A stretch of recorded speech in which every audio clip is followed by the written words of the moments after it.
Now to a scary situation for a husband and wife who thought they were helping a fellow driver, but instead they became the target of his anger when he fired shots at them. And you can see the damage left behind. Our Eric Waxler joins us live in Lutz. And Eric, authorities say they know who this shooter is, right? Yeah, that's right, Wendy. Luis Brito is the guy that the sheriff's office is looking for. They say that the married couple was driving down the road on Friday. The woman who was driving saw a car coming at them with his headlights off, so she started flashing hers as an act of kindness to let him know to turn his on.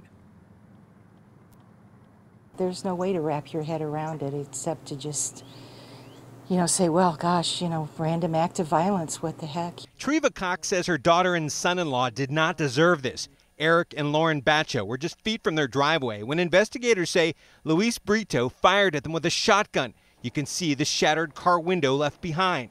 The violence came after Lauren flashed her headlights at an oncoming car just to let the driver know his lights were off.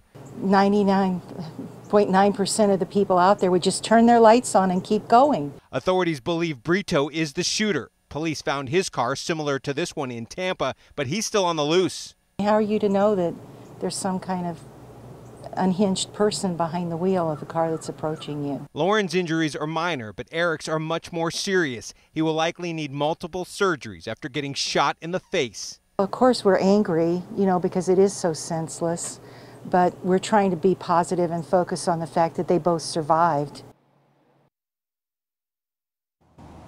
Yeah, and anyone with information on where to find Luis Brito should call 911. Crime Stoppers is also offering a reward.